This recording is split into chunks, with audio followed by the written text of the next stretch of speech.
Good morning and welcome. My name is Earl Stoddard. I'm the Director of the Office of Emergency Management and Homeland Security. Over the last several months, a task force has been working comprised of a number of our county departments, as well as the Maryland National Capital Park and Planning Commission and several of our large municipalities. This task force has been aimed at preparing and enhancing our county's ability to respond to the Zika virus and the threat it may pose to us this summer.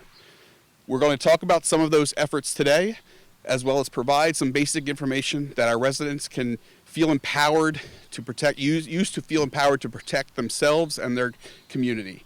With no further ado, it's my pleasure to introduce County Executive Isiah Leggett to provide some basic information on Zika. Good morning. A little more than 100 years ago, an Army doctor by the name of Walter Reed figured out that the red and yellow fever was spread by mosquitoes. Ever since then, public health officials have been trying to prevent mosquitoes from transmitting diseases. Today, we're here to talk about the latest threat from mosquitoes, the Zika virus. The virus in most cases can be relatively benign. In pregnant women, however, the results can be devastating to their children, causing birth defects such as brain damage and other complications. I want to emphasize that today's event is about education, prevention, and awareness. The state of Maryland has designated this week as Zika Awareness Week because the need for people to understand the situation. To be clear, we do not have any locally acquired cases of Zika in Montgomery County. Similarly, we haven't yet had a case in Maryland caused by mosquito bite here. The few cases we have had are people who have brought the disease from countries that they visited in recent months or years. However, we are just at the start of the mosquito season, and as the weather heats up and more mosquitoes appear, we'll have to be vigilant. The best and simple way to prevent Zika is to protect ourselves from mosquito bites and to get rid of places that are good mosquito breeding places. This includes water, even plastic jugs. Empty them if you can. Bird baths are fine, but empty and clean them weekly, and to make certain mosquitoes' larvae or eggs don't grow as well. Swimming pools that are regularly filtered and chlorinated are not friendly places for the mosquitoes. The Montgomery County government has an interagency task force working with municipalities for coordinated responses to this challenge. We are launching a Zika website to provide information to the public. We will soon launch a public information campaign including on ride-on buses, posters and flyers, mailers to county households, and social media to educate our residents. We are not trying to scare anyone, but we do want people to be aware, and we do want to educate people. We're trying to make certain that we are doing all that we can to prevent the spread of the virus and other mosquito-borne diseases. I want to thank the media for being here today, so you can help us get the information out, to spread the word about the challenges that we face, and provide the awareness that we need for our public. Thank you very much. Next, I'd like to welcome County Council President Nancy Floreen to provide a few words about Zika as well. Thanks a lot. Well, you're going to hear from the boss in a minute about what folks can do with respect to the Zika virus. But let me say this. This is serious, and we are very serious. We want our residents to be careful this summer. On rainy days like today, it's easy for water to pond, and what we need everyone to know is to try to clean out as much of the standing water as they see and protect themselves. With long-sleeve shirts, socks, we may have to pay more attention to our wear this summer. But at the end of the day, there are serious implications not just for pregnant women, but also for adults. They're still figuring out what the implications for health is. And we're worried about, of course, infected mosquitoes infecting other mosquitoes. Hopefully that's not going to be an issue in Montgomery County. It's not an issue yet, and we aim to keep it that way. So with that, let me turn it over to our county health officer who has the real scoop. Okay, thank you for coming this morning. I do want to state that at this point in time, we have 11 travel-related cases of Zika in the state of Maryland. many more across the continental U.S., but of course, Zika is being actively transmitted in many countries in Central and South Americas.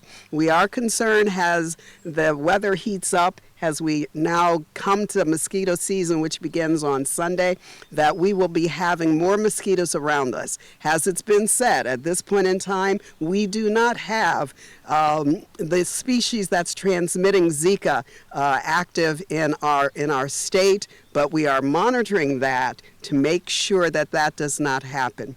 What we can do as residents and those who work here in Montgomery County is think about how we can reduce the possibility of having Zika virus being transmitted. Number one, as a person, you want to dress appropriately. And I know for some it's going to take getting used to. And it's easy today, but as it gets real hot, it's hard. So a hat will protect you from the sun. You want to wear the long sleeves. You want to have your shirt tucked into the pants. You want to have your trousers tucked into socks.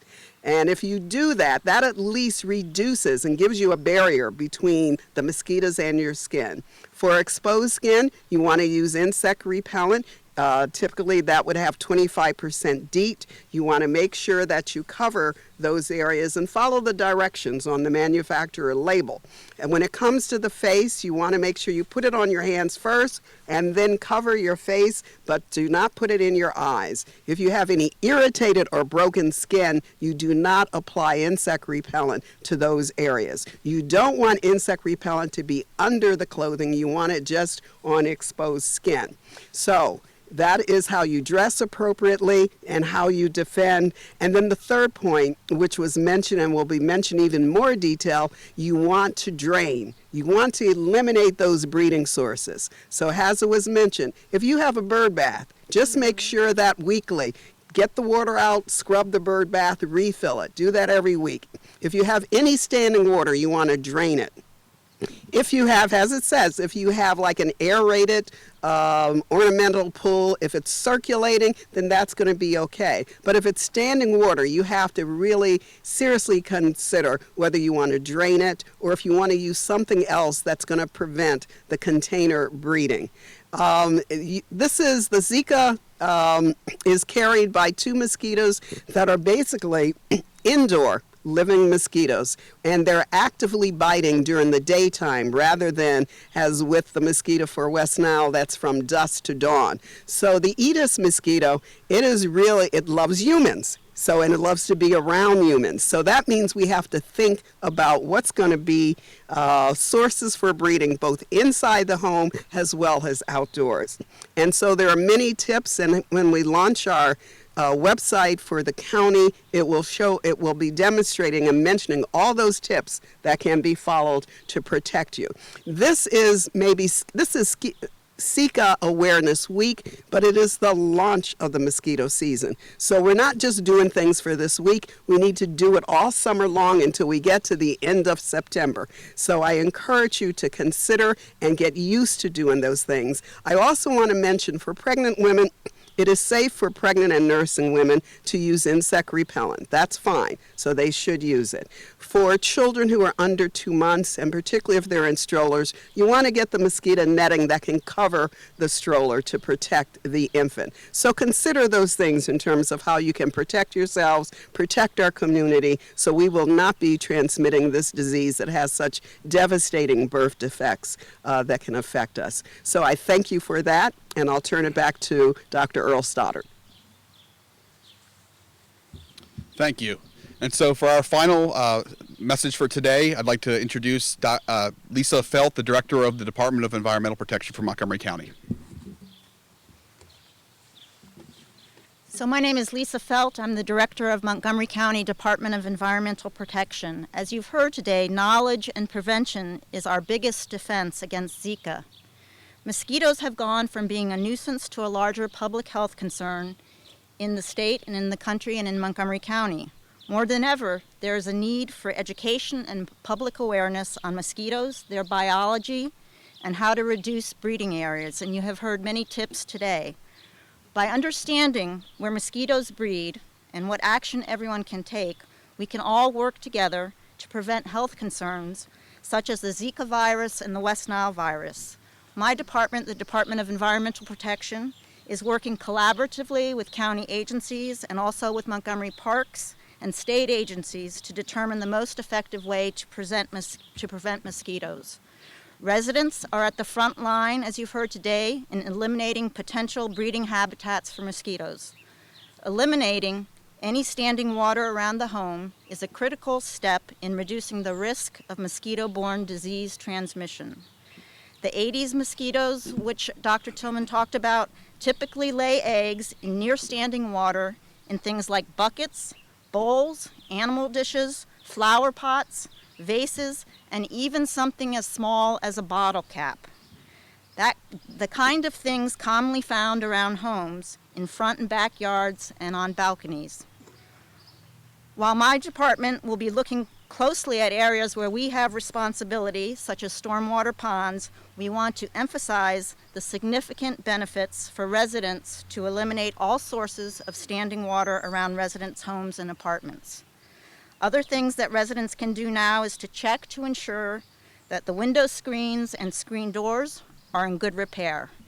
So thank you very much, and we will stay on top of working with our partners on the mosquito prevention and outreach and education. Thank you very much.